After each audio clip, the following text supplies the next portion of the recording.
Welcome to the Women Inspired Podcast. I'm your host, April Seifert. There is nothing more powerful than a woman who is inspired to action, and that's my number one goal, to inspire you, my listeners, to take action in your lives. Each week, I get to interview some of the most inspiring women, and I'm bringing those interviews to you. Let's do it. Hey guys, welcome back to the Women Inspired Podcast. I am so happy that you joined me this week. My name is April and I am your host. And today I have the amazing pleasure to sit down with a very inspiring woman with an incredible story. She has an incredible passion for health and well-being and is just a very accomplished, amazing woman. I am so excited for you all to meet Mari Ruddy today. Welcome, Mari. Hello, April. It's great to be here. Thanks so much. Yay. So what's cool about this situation is that you were, I find my guests in a variety of ways. So sometimes people reach out to me. Sometimes I see people on social media or in another way that are, these women that are just doing cool things. And sometimes in the case of you, a former guest will recommend somebody that they think is incredible. So Linda Brandt, who was a former guest on the podcast, had the most wonderful things to say about you. So I am just thrilled to have you on. Yay, Linda is fantastic. Linda inspires me every day. So absolutely. It makes sense. Absolutely. Yeah, and people loved her episode. So we're all probably having like a Linda love fest. And if she's listening, high five through the digital waves, Linda. Exactly. That is totally how she is. She is a digital queen. Yes. Well, as we get started here today, what I found is that it's really nice to just kind of snuggle in and get to know somebody before we dive into a bunch of questions. And I pick at you about everything everything you have going on and all the fun stuff you're doing. So help us get to know you. Just tell us a little bit about yourself. Sure. Well, one of the key things, I wrote my manifesto a couple years ago, and my two main things for why I exist are to write and to teach. And in my professional world, I work at the University of Minnesota as an internship coordinator, and I teach a class to undergrads on how to make the most out of their internships. And I've been a high school principal. I've been a high school Spanish teacher. I have a side business where I coach people to maximize their LinkedIn profiles. And, I keep busy on a professional level. And then I also do a lot of volunteer work. And my volunteer work correlates to the health challenges I've had. So I've had breast cancer twice, and I've had type 1 diabetes for 36 years. And I created the Red Rider program, which was used by the American Diabetes Association for 10 years. And it recognized athletes who have diabetes, and who participate in their biking and running events. And then because I had a mastectomy, I had this terrible scar on my body that I hated. And I got invited to participate in an organization called Personal Inc., P Inc. And what P Inc. does is it provides tattoos over mastectomy scars. And I participated the first year they had that. And then I now organize the Twin Cities event. So my volunteering correlates to the health challenges I've had. So that's my story. I'm just going to dive right in. One thing that I've noticed and something that I'm really passionate about as well. So I just immediately feel drawn to this because it's something that I've also experienced and something that I'm really passionate about. Tell me a little bit about, you've experienced some serious challenges. I mean, having breast cancer once, let alone twice, is a huge challenge. Managing a chronic condition like diabetes that, you have to think about on a daily basis and really think about often on a daily basis. Yeah. That's also a huge challenge. If you think about your concept of health and how your ideas about health and the importance of it and that type of thing, how has that been impacted by these experiences that you've had and are having, right? I mean, with diabetes and, Right. that you are having. Right, right. Well, it's interesting because often when I tell people I have diabetes, they look at me and they go, "You look healthy." And yeah, yes, I get enough sleep and I drink a lot of water. So yeah, and I exercise. So yes, I do look healthy and I am healthy. So a lot of what I think people perceive is that people who are unhealthy look a certain way, and then Yeah. people who are healthy look another way. I mean, one of the things that happens with diabetes is that it's considered a hidden disease and that it's not obvious and that you have to, observe more closely. Like I realized that my colleagues at work have never seen me have a low blood sugar. And because I eat super healthy food for lunch when we eat together, they are not aware of how many times in a day I think about my diabetes. And so it's invisible. So the thing like that I think about when people say, "Are you healthy?" is my response is absolutely yes, because how one approaches their health is within every single person's control. Ah, And yeah, and it's a lot of it has to do with your mindset. I mean, the minute a person starts to think of themselves as unwell, that takes over. And it permeates your energy field or whatever. Not that although I do believe in energy fields, whatever. That's another side. That it's like how you think about yourself and what actions you prioritize in your life or a person prioritizes in their life will determine the degree of health you have. I mean, one of my favorite people is Chris Carr, and she made a movie called Crazy Sexy Cancer, and her story is incredible, and she's has a stage 4 rare cancer and 28 tumors between her neck and the top of her legs that are inoperable. And wow. 14 years later, she's alive and well. And she teaches, how to incorporate meditation and, like I said, getting enough sleep and eating an extremely healthy, clean diet, which are all things that I do. So thus I look healthy. so yeah, I think of it as what is in your control. And do you take control of what is in your control? So That's yeah, beautiful. yeah, Yeah. I heard something that I've said on the podcast before, but it's applicable here. And it's applicable in a lot of situations. Um, and I'm curious about your response to it. My life really changed and opened up at one point when I realized and when I accepted the fact that I am, and I'm going to choose words extremely intentionally here. I'm yeah. responsible for every situation that I'm in.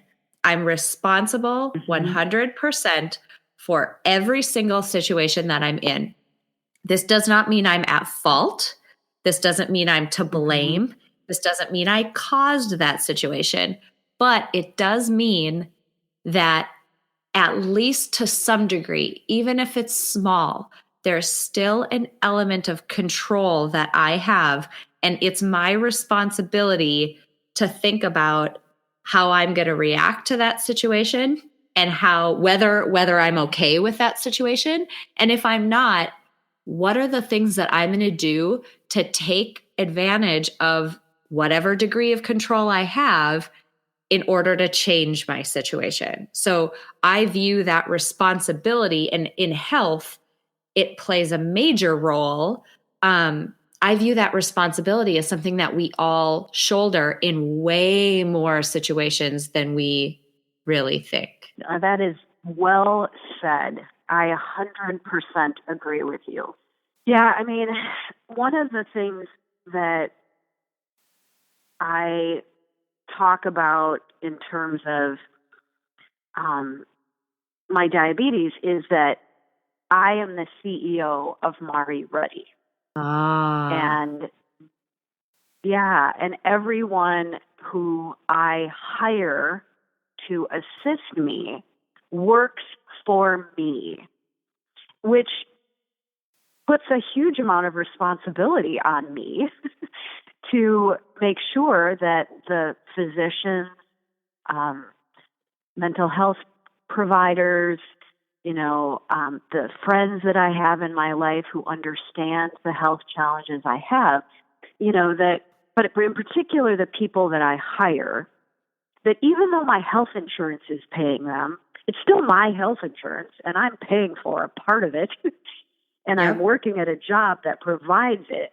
So I am still paying them, that they work for me. And if I don't like them, and if they're not giving me the support and the messages that make sense, or challenging me in ways that help me be better, then I have to fire them.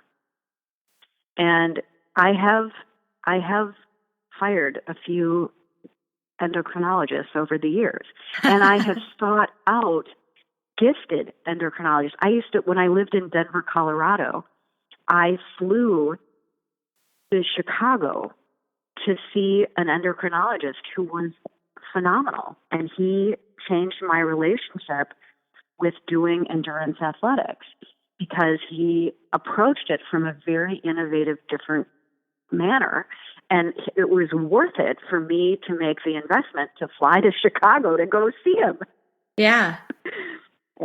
And he helped me ride a 400-mile bike ride across the state of Colorado, which is not easy terrain. No. In 1 week. Yeah, exactly. A lot of mountains, a lot of hills in Colorado. And I rode all 420 miles or 418 miles, something like that. And I did it with blood sugars. For those who have diabetes, my blood sugars never went below 70 and never went above 180 for an entire week, which is phenomenal. And it was because of working with Dr. Matthew Corcoran. So he was worth it. He was worth every dime I spent to get to Chicago. That's amazing. So, yeah. That's amazing. Okay, so where I'm at right now, I'm listening to you have this amazing perspective about, the situation that you're in, and you also have an incredible resolve to make decisions that are going to put yourself, in an optimal situation given the hand that you've been dealt, etc. Yeah. Yeah. I don't know the right way to phrase this. Part of me is like, you can't have always been like this, or were you always like this, or what got you to this point? Like, how did you get here? Because the things you're saying and the things that you live out, like the actions behind the things you're saying, they're not easy. Like, how did you get here to this mindset? Yeah. Right. Well, no, I have not always been like this. And it was a one thing at a time process. Pretty young, I realized that I often would step into leadership roles. I just sort of gravitate towards that. And as a result of that, I end up meeting, and I love to network. So I love meeting people. And I have and I have always had this, I have a very profound trust that the right people will show up in my life right when I Mm. need them. And that has existed since birth, essentially. So I've trusted that over the years. And at the points that I needed to learn things, the right people showed up. So I now have practiced very diligently. I do a daily meditation practice that I've done for probably 25 years. And the story of how I learned how to meditate is actually hilarious because I was at a retreat where Jack Kornfield was the teacher, who's one of the, biggest Western meditation teachers in the United States. And, there he was on stage and I'm in the room with him for a week and it was in total silent meditation and I freaked out. I could not shut up. And I was like, how am I going to be quiet for a whole week? And it was in the desert in Joshua Tree, California. And I went out to this table that was kind of removed from the rest of the dining hall. And there was a whole table of talkers. I was so glad. I was like, oh my gosh, thank goodness I found the people who can't shut up. And so it was a very slow process to learn how to sit with my own thoughts and my Yeah. own emotions and be with them. And slowly I learned. And then when I got cancer, one of the things that you have to do is go through all of these horrible freaking tests to Yeah. see if the cancer had spread and, to see what the stage of where you were at. And one of my Buddhist teachers said to me, which was like, what? Be with the pain. Be with what's happening. Don't fight it. Allow it. And because I had been studying with Jack Kornfield and other meditation teachers, I intellectually understood what that meant, but I didn't practically get it. So as I would go through these horrific tests, I mean, you're like being scanned by these gigantic machines, I would practice Vipassana meditation. And it was like, be with what is. And so it was an incredibly profound teacher to be in these machines and be like, all right, I'm not going to fight it. I'm going to allow it. I'm going to feel everything. I'm going to notice how scared I am. I'm going to notice how I'm afraid this machine is going to collapse on me. I'm going to notice all of this anxiety and fear that I have, and I'm going to breathe into it, not resist it. And so, it's like just trusting that all of the right things will happen. And even when they're incredibly horrible, they are the right things. So, little by little by little, I learned. And I had met Chris Carr at a book signing when during the time that I was diagnosed with cancer the first time. That when I got the second diagnosis, I went immediately to her resources. And I realized that the one thing I had in my control was what I put in my mouth. What did I eat? And I had not changed my diet from the first to the second cancer diagnosis. And one of the things that Chris talks extensively about is being vegan and essentially being gluten-free. So 8 years ago, I gave up all dairy products, all gluten, and I stopped eating meat. And I instantly, like within a few weeks, felt exponentially better than I'd felt in the previous 10 years. I was like, oh, well, I guess eating what you eat does matter. Wow. So, yeah, so that's kind of how I got there. It's like really just one thing at a time. And then it's like you said, making tiny changes that matter and that you have control of. Yeah. Right. Yeah. You've done something with your experience. Something that always impresses me about people is when they go through an experience and maybe they see a problem in the world, or they've had a really difficult experience themselves. Things can go down a negative path at that point. I mean, that person, Mm-hmm.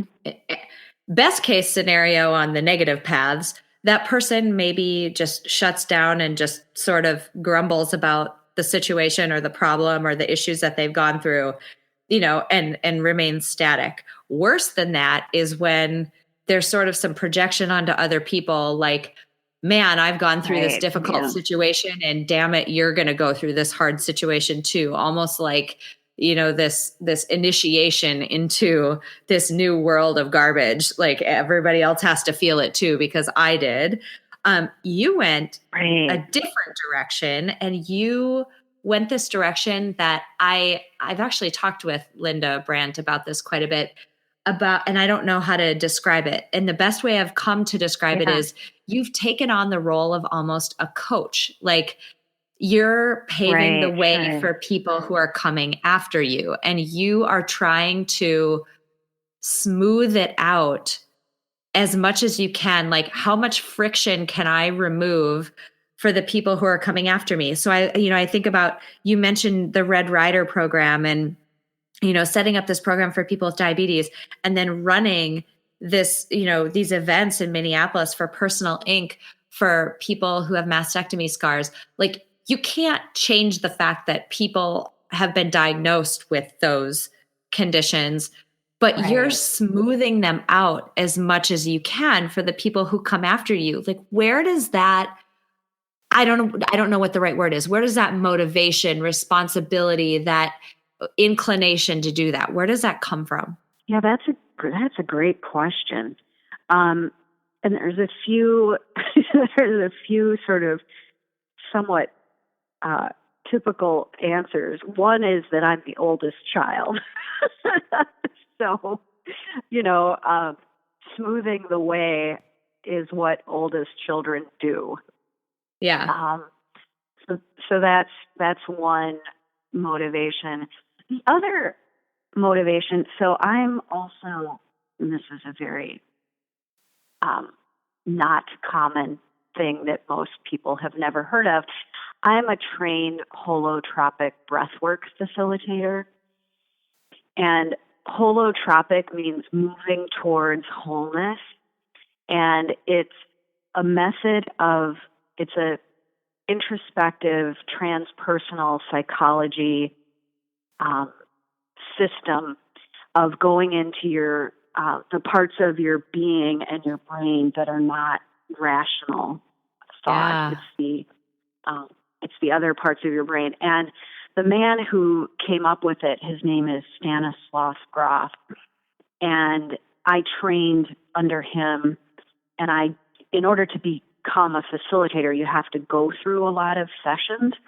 And I did a session where and there are 3-hour sessions, and in this session I had an experience of casting my zodiac planet, like where the planets would be when I would be born. So it was essentially the realization that I 100% chose this life, and Hmm. all of the things that would happen, including all of the very, very difficult things that I would have to endure, that um, I chose those things. And that in addition to the challenges, I would be given, and I have been given, many gifts. When you've endured many difficult things, that part of what you can then offer is insight and guidance to those who have not yet traveled. And because I have had so many wise teachers coach me, that, so I've been coached, that I've learned how to then coach, and how not to be attached and not project and not try to have someone skip. That you can't actually skip and you can't do it for someone. All you can do is, stand at someone's side as they delve into their challenge. So that's part of my gift, is to be able to stand by the side of others. So yeah, and it's in recognition of all of those who have stood by me. Yeah. So yeah. Yeah, we don't ever. I mean, the importance of you mentioned it a little bit when you were talking about being your own CEO, but the people that we allow to impact, facilitate, influence our lives, they play such a big role in the experience that we have. And if you're setting yourself up with the best possible group of people around you, it makes all the difference in the world. It really does. It really, really does. I mean, I'm also involved with the local Lean In community, and it was in January of 2015 that I set my goal for the year was to make more local friends. And again, just trusting and expecting miracles to happen. A week after the turn of the year that year, I saw an Eventbrite posting for Lean In at Linda Brandt's house.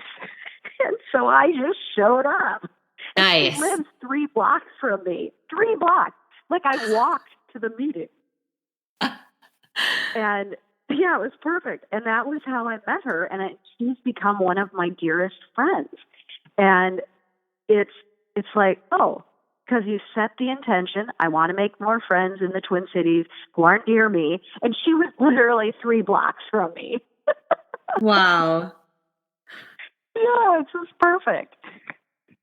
Well, there's something, oh yeah. You talked about those irrational sides of our brain, and, my background's in psychology, and I have studied for a long time these irrational sides of our brain, and not even like irrational, but pieces that we're not consciously aware of. And, the way that you said that, when we set a goal, like when we physically write it down, so like your hand has moved to write that goal down, you can physically see it. You can hold that piece of paper or that journal or wherever you've written it, Post-it note, great, napkin, whatever, wherever you've written it. Yeah.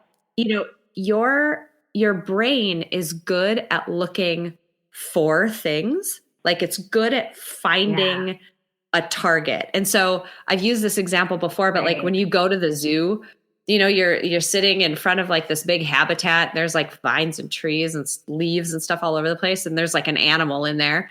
And they never have a name that you've heard of. It's never like bear or snake. It's always some like crazy thing you've never heard of.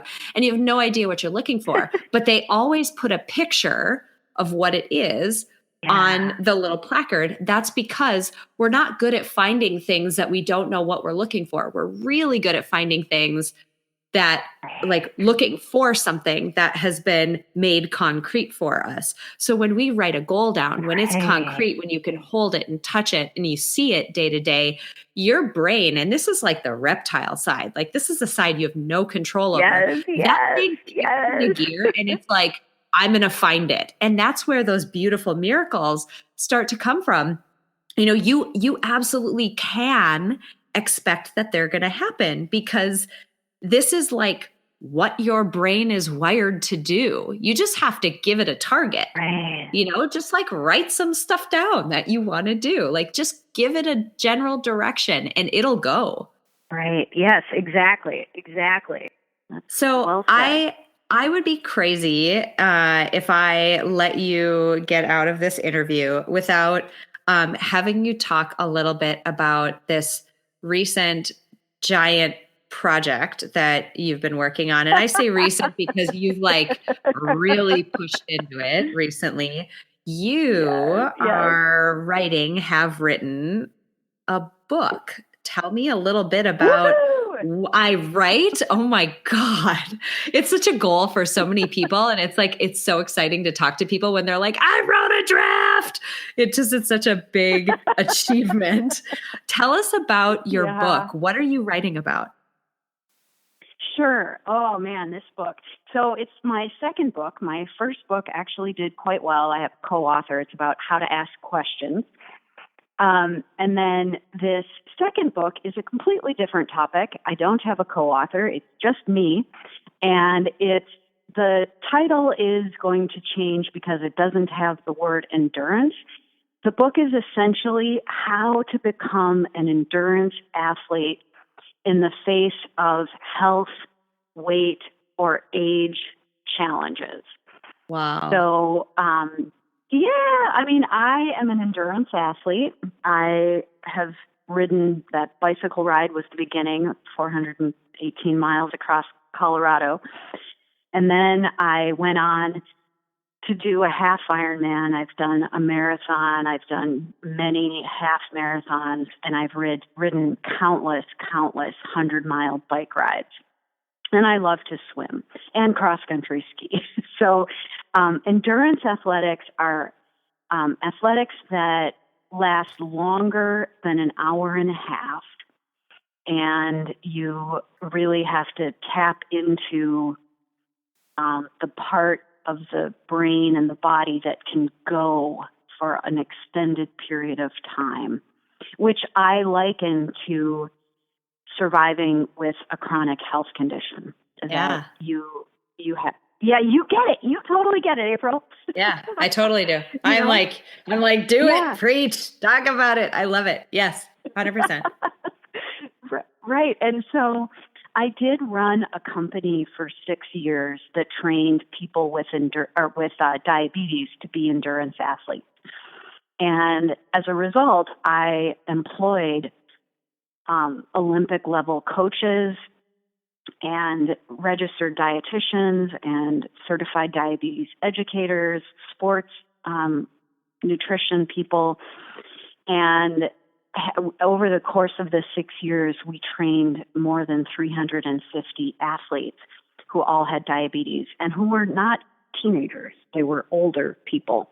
Yeah. And that's when I discovered that I really liked teaching people how to embrace their athletic self. And I am not skinny mini. I am not dramatically overweight, but I'm not tiny. And I think that a lot of people, as we age, we have a tendency in this country to gain weight and to not move, which is the exact opposite thing to maintain mental and physical health. Is really movement makes a huge difference. And embracing movement as a lifestyle has been one of the keys to my health and my well-being. So this book teaches how to do it in the face of all of that. And like you said, I finished draft one, which took me only 7 years. Hey-o. Oh my gosh. Yeah, I know. It's like, and one of the things that I had to do, kind of a parallel resolution for 2017, was to confront my fears as they arose. So there were a few chapters that really caused great fear and anxiety in me. And one of them was the chapter about food and sports nutrition. And I was like, Mari, you have done so much work about how you eat, and why are you so afraid of this? And it was because I didn't feel like I was qualified. I personally am not a sports nutritionist. I am not a registered dietitian. I have never studied nutrition from an academic perspective.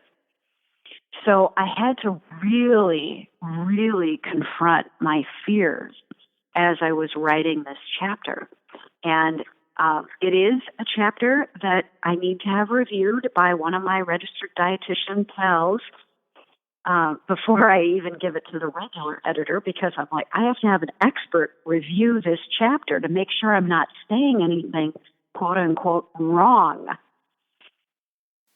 So yeah, so getting this draft one done was a big deal, and I went on 5 writing retreats, and I made writing appointments woven in through my week, and I would sometimes just sit down and type, and sometimes I would type words like "just keep writing,"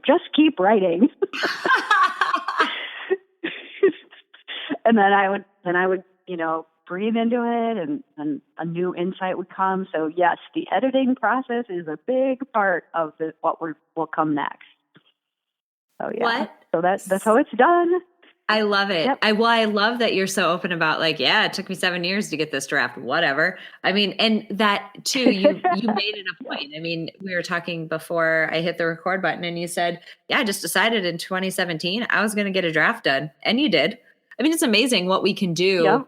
Well, there's an incredible parallel, right, between writing this book and between completing an endurance event. I am absolutely certain Right. there is no wavering in my mind. I am absolutely certain that people can do anything that they set their mind out to do. The fact that people finish an Ironman at all, and I'm not talking Right. about like Yep. these crazy people who do this for like their professional jobs and like their bodies were just weirdly genetically, disposed to be able to do that. Not them. Right. Normal human beings Right. train for and Right. finish Ironman. That tells Yep. me we can do absolutely anything. Yeah, it's so true. Yep. Okay, Yep. so for people who haven't, and I love endurance events too. It's in my soul. I love them. I'm awful at them. I mean, my times are terrible. Like if you objectively look at it, I'm awful at it, but I love I them. love it. And what I don't know that Yeah. people realize is there are some, yes, you get healthy, but there are some sort of Right. secondary and unexpected benefits and like things that happen to you when you start doing endurance events. Have you noticed that in Right. yourself, and what are they for you? Yes. So one of the key things that I point out in a couple of different parts of my book is that training for an endurance event will not automatically result in weight loss. Yeah. So like that is a key thing of sort of understanding what it means to train for an endurance event and what will happen to your body. So the thing that I realized when I started doing endurance events is that doing the events caused me to be in a different relationship with my body and to understand that I could accomplish things, like we said earlier, that I could accomplish things that I set my mind to. Yeah. Whereas I did not understand that so clearly before I started doing endurance events. It was like hitting that finish line was a major, major accomplishment. And connected to that was realizing the advantage of having supportive people around me. And that the community of endurance athletes is one of the most positive, Yes, real group of people, and that that community welcomes everyone. It's like, oh, you're here. Fantastic. Glad you're here. And it's like real. yeah.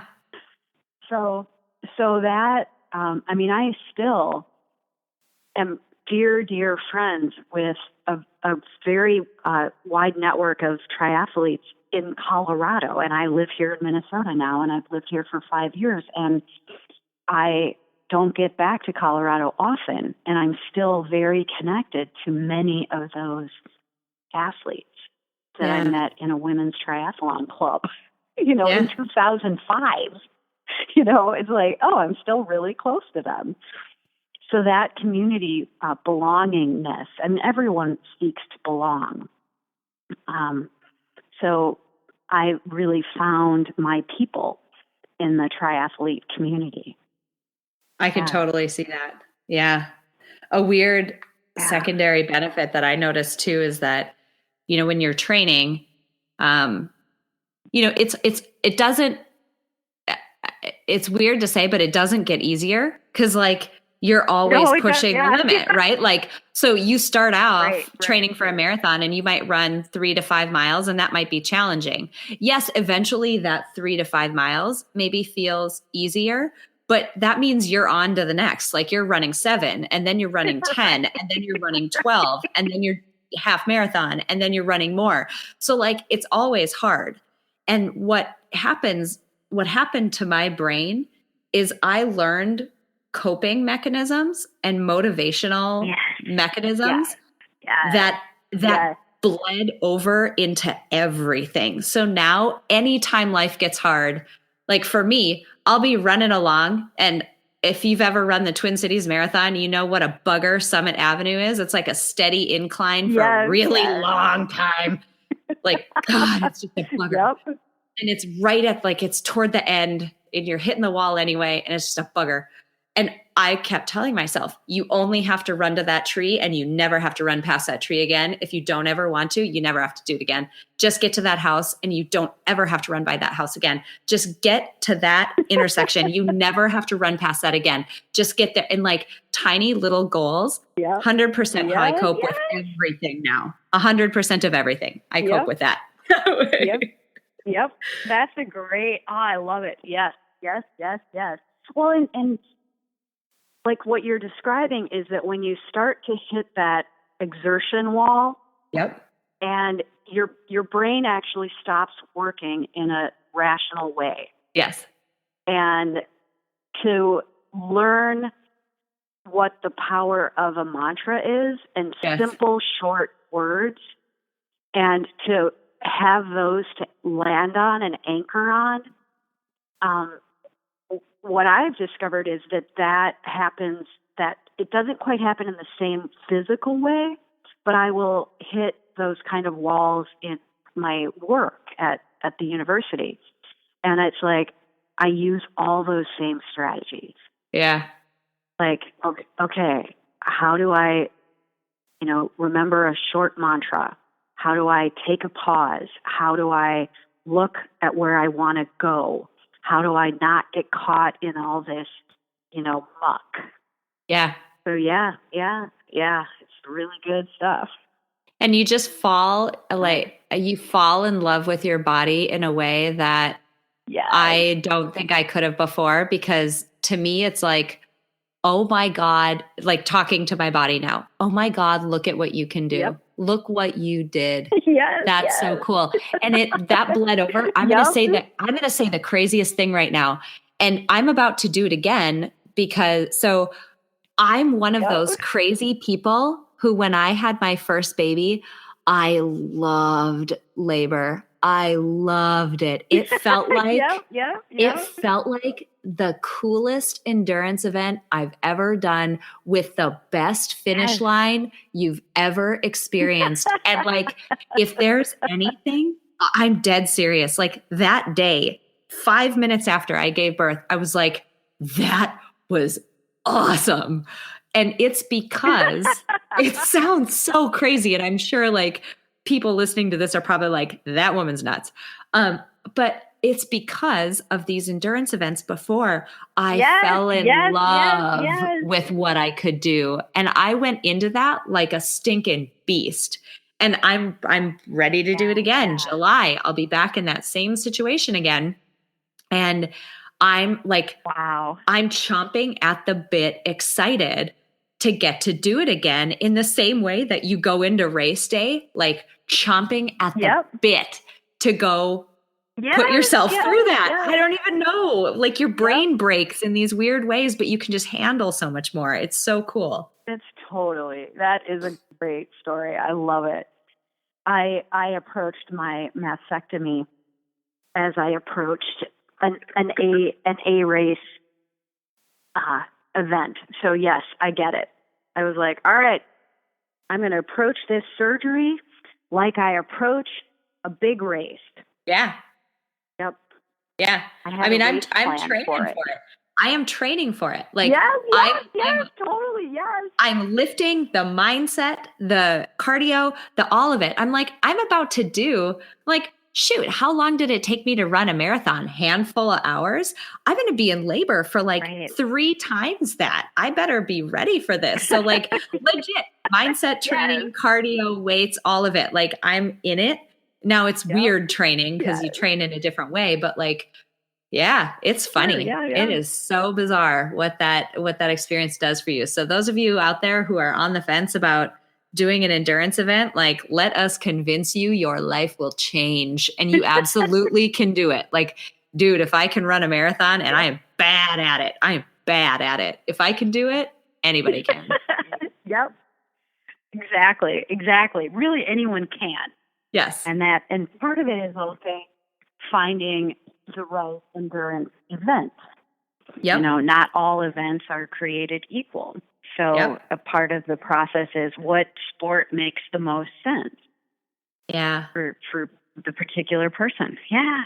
Woohoo.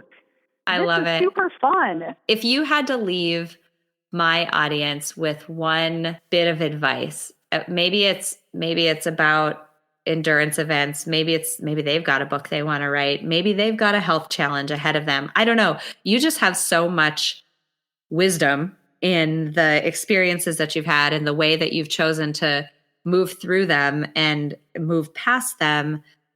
You know, what's your biggest bit of advice for people? The bit of advice that makes the most sense to me is get quiet and listen to your own inner wisdom. Yeah. I love that. I really love that. We don't do it enough. Right. And it's so valuable. And to take the time to hear what each person's inner wisdom has to say, because that part of ourselves exists for all human beings.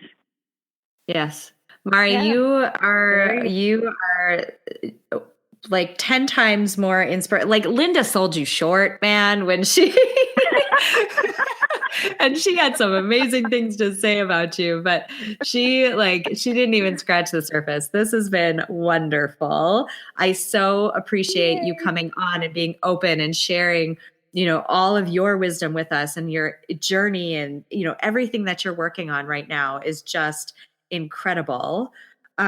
Before I let you go, I have to ask you the last question that I ask every single guest on the podcast. We are compiling a Spotify power playlist of just songs that, you know, make people feel good and motivate them or whatever it happens to be. And I have to ask for your contribution to our playlist. Well, all right. So I practice Kundalini yoga. And at the end of every practice, we sing the song that's called May the Long Time Sun Shine Upon You. So that would be my contribution to the playlist. I love it. I will try to find that on Spotify. Yeah. Spotify's got everything. So I'm sure somebody has put that out there. That is wonderful. Honestly, Mari, this has just been phenomenal. I so appreciate you sharing your story with us. I know people are going to get a ton out of this. Where can people find you? Where can they contact you? If they want to reach out and they want to know more and they want to connect with you, where can people find you? Sure.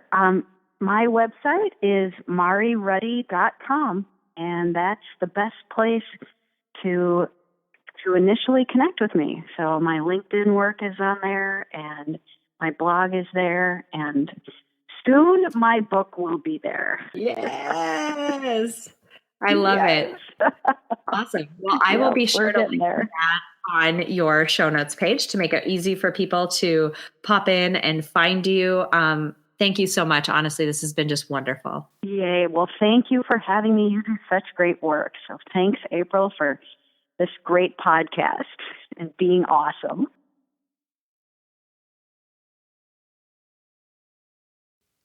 All right, you guys, if there is one thing that I can say to recap this episode with Mari Ruddy, it is this: mindset, mindset, mindset. Your mindset and the way that your brain works and responds to challenges and situations and information around you can be one of the biggest gifts and the biggest tools you have at your disposal, or it can be one of the biggest barriers for you to overcome. Now, Mari mentioned mindset a number of different times throughout her interview. She started by talking about her own mindset when she was diagnosed with breast cancer twice, and also when she was diagnosed with diabetes and faced the challenges that come with having to manage that condition for the rest of her life. Specifically, she said she thought about what is in my control and am I going to take it? That was such a big deal because, I mentioned it during her episode, but you've heard me talk about it before. What if you took 100% responsibility for every situation that you're in? Not fault, not blame, but you took responsibility for how you are going to get yourself out of it, how that situation is going to impact you, and how you're going to allow it to affect you. That is so huge. It is control that you always have. You always have control over your mindset. I also loved the fact that she thinks about herself as the CEO of her own self, which means that, the people that she's bringing into her life, whether it's, she mentioned people like physicians and, therapists and mental health professionals and people like that. She mentioned that she looks at them like they are people that she's hiring, but we basically make that choice for everyone that we spend time with in our life. And so we can make those intentional choices about who we are going to spend time with if we start operating like a CEO in our lives. And so, bottom line, she's had to fire people. Sometimes you just have to do it. If people are not working for you in your life and they're not helping you meet your goals and serving you at a level that you need it to happen, you can really make some different decisions about how much time you spend with people. I also adore the conversation we had around goal setting, giving your brain a target to go after. Sometimes people use vision boarding, sometimes people use journaling. All of these techniques are essentially the same thing. They are giving your brain something tangible to chase after. Because let me tell you, your brain is doing this anyway. It is chasing after targets anyway. And these are targets that happen subconsciously and things that you don't even realize you're chasing after. So sometimes we find ourselves in repetitive situations with friends or, close relationships or romantic relationships, and we don't understand why we continuously find ourselves in the same situation. It's because our brain is amazingly good at chasing after a target and trying to confirm what we already believe. And so, by giving your brain a positive target to be chasing after, oh my gosh, you are unlocking the potential that is already in there. You are giving it a job, except instead of giving it one that's just sort of random that you aren't paying attention to, you're giving it one that you absolutely want to achieve. So set goals, make them tangible, make them something you can hold on to and see every single day. Give your brain a target. Finally, the great conversation we had around endurance events. This is so near and dear to my heart. I am not kidding. There's a post at some point that I'm going to need to write for the blog about the way that the mindset that I was able to cultivate by running, in my case, running marathons, the mindset that I was able to cultivate through those endurance events has helped me more times than I can even describe, because you hit the wall in life too, just like you do at mile 20 of a marathon, or whenever it happens to you if you're a marathoner out there, whenever your wall tends to hit. You hit walls in your life too. You hit barriers and challenges in your life too. Life hurts. You get tired. You still have to keep going. You reach finish lines that are just you experience this amazing amount of elation. There are so many parallels between endurance events and life. And I just encourage everyone, if it is at all possible for you, just try. Just try and see what your body is capable of. It is incredible. I absolutely think that we can do anything we put our mind to. Before we close out today, I want to say thank you to my producer, Cameron Hill. If you enjoyed this episode, please share it with someone else who might benefit from this content. And if you have a moment, click the link in the episode description to leave me a rating and a review on iTunes. It would mean so much to me.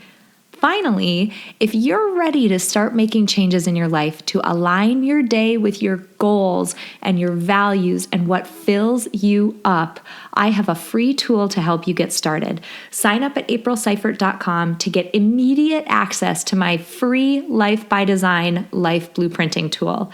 I designed this tool using theory from the fields of psychology and design thinking, and it will absolutely help you get clear on the areas of your life that are serving you and those that aren't. Clarity is a critical first step before you can design your own best life. Thank you so much for joining me this week. Until next time, have an inspiring week.